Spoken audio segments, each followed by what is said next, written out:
Class 6 विषय हिंदी व्याकरण पाठ 11 क्रिया।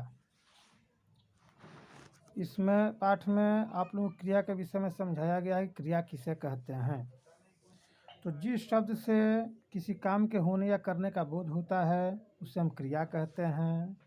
क्रिया एक विकारी शब्द है। इसमें लिंग वचन या कारक के कारण क्रिया शब्दों का रूप बदलता है। लड़का पढ़ता है जैसे लड़की पढ़ती है, लड़के पढ़ते हैं। तो यहाँ पर एक वचन में लड़का और लड़की है और बहुवचन में लड़के पढ़ते हैं।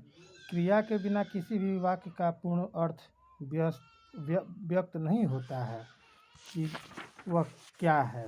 तो क्रिया के भेद पहले हम लोग को समझना है कि क्रिया क्या है। तो क्रिया दो प्रकार की होती है। कर्म की अपेक्षा करने या न करने के आधार पर क्रिया के दो भेद होते हैं, अकर्मक क्रिया और सकर्मक क्रिया। तो अकर्मक क्रिया उसे कहते हैं जो क्रिया कर्म की अपेक्षा नहीं करती, उसे अकर्मक क्रिया कहा जाता है। तथा जो क्रिया कर्म की अपेक्षा रखती है, चाह रखती है, उसे हम सकर्मक क्रिया कहते हैं।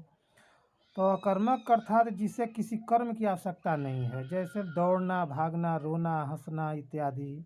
और सकर्मक क्रिया जो है, सकर्मक अर्थात जो चाहती है कि वाक्य को पूरा करने के लिए कर्म मिले, जैसे राकेश फल खाता है, खाना सकर्मक क्रिया है। तो इस तरह से क्रिया के साथ क्या, किसको प्रश्न पूछने पर यदि उत्तर में कोई संज्ञा प्राप्त होती है तो क्रिया सकर्मक होती है, और यदि उत्तर में कोई संज्ञा प्राप्त न हो तो क्रिया अकर्मक होती है। इसे पढ़कर आप समझ सकते हैं, आपके किताब में भी दिया गया 117 पेज में कि अकर्मक क्रिया और सकर्मक क्रिया। जैसे आरती हंसती है, ये अकर्मक क्रिया है। और रितु खाना बनाती है, सकर्मक क्रिया। कर्म जो है सो सकर्मक है।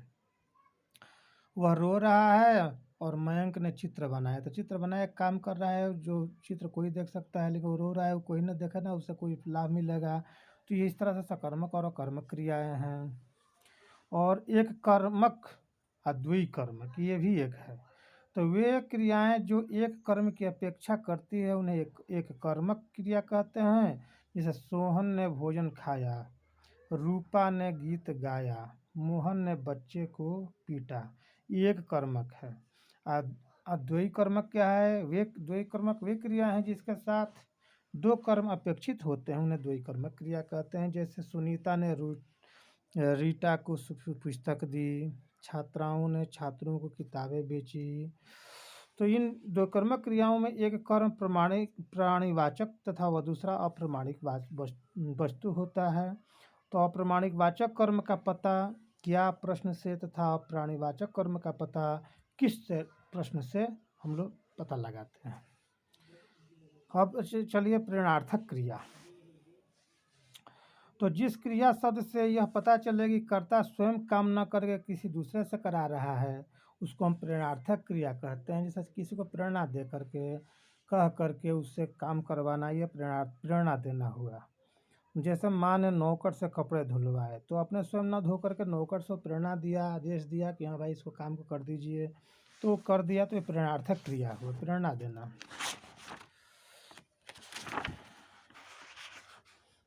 तो इस वाक्य में माँ स्वयं कार्य न करके नौकर कार्य कराने की प्रेरणा दे रही है। और प्रेरणार्थक क्रियाएं बनाना है। जैसे क्रिया चलना है, तो चलना प्रेरणार्थक क्रिया क्या है? चलवाना। क्रिया है पढ़ना, लेकिन प्रेरणार्थक क्रिया क्या है? पढ़वाना।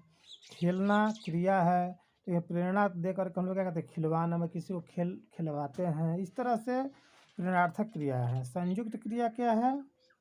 तो दो या दो से अधिक क्रियाओं के योग से बनी क्रियाएं संयुक्त क्रिया कहलाती है। जैसे उसने खा लिया, वह चल दिया। इन वाक्यों में प्रयुक्त क्रियाएं एक से अधिक क्रियाओं से बनी है। पहले वाक्य में लेना, दूसरे वाक्य में देना, ये सभी संयुक्त क्रियाएं हैं। मोहन आ गए, मोहन आ टपके इत्यादि, इस तरह से क्या है? संयुक्त क्रियाएं हैं। इस तो अध्याय के संक्षेप में आप लोगों को भी दिया गया है पेज नंबर 118 में कि जिस शब्द से किसी काम के करने या का बोध होता है उसे हम क्रिया कहते हैं। कर्म की अपेक्षा करने या न करने के आधार पर क्रिया के दो भेद हो गए हैं, अकर्मक क्रिया और सकर्मक क्रिया। तो सकर्मक क्रिया के भी दो भागों में विभक्त किया गया है, एक कर्मक और द्वयी कर्मक। और रचना के आधार पर क्रिया के दो प्रमुख भेद हैं, प्रेरणार्थक तथा संयुक्त। इसको कम से कम आप लोग परिभाषा याद रखेंगे तो भी आप लोग व्याकरण में बना सकते हैं। और इसी के आधार पर अभ्यास कार्य आप लोगों को किताब में दिया गया बनाने के लिए, इसे आप लोग बनाएं अवश्य होमवर्क में। तो आप लोगों को यही डेली रहता है और पुनः अगले दिन हम अगला लेसन पढ़ाएंगे। धन्यवाद।